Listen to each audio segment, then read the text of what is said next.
Avengers, and the biggest grossing movie of all time. With around $7 million in underreported overseas grosses thrown into the mix, this is normal for a film nearing the end of its theatrical release. Even if the amount is higher, and $1.5 million in new global grosses this weekend, the Maku epic has earned $2.7902 billion worldwide.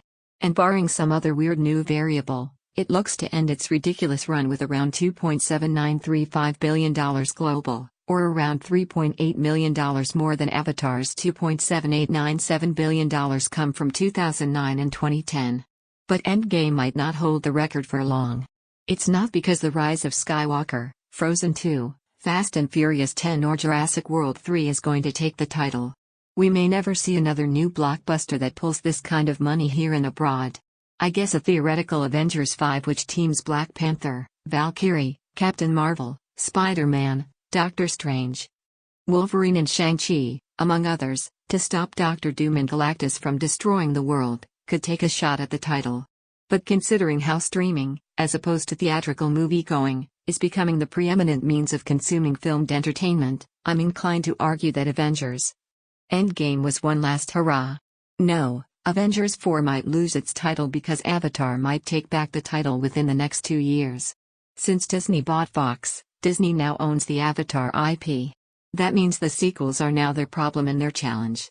As of now, they are treating them as essentially tentpole fare on the scale of Star Wars, with new Star Wars movies and new Avatar flicks opening every other Christmas between 2021 and 2027. And since Avengers Endgame just became the biggest movie ever, sans inflation and overseas expansion, Disney has lost their easiest hook for James Cameron's first Avatar sequel. It's no longer come see the sequel to the biggest movie ever. Come see the sequel to the movie that made more money overseas than any other flick. Doesn't quite have the same ring to it.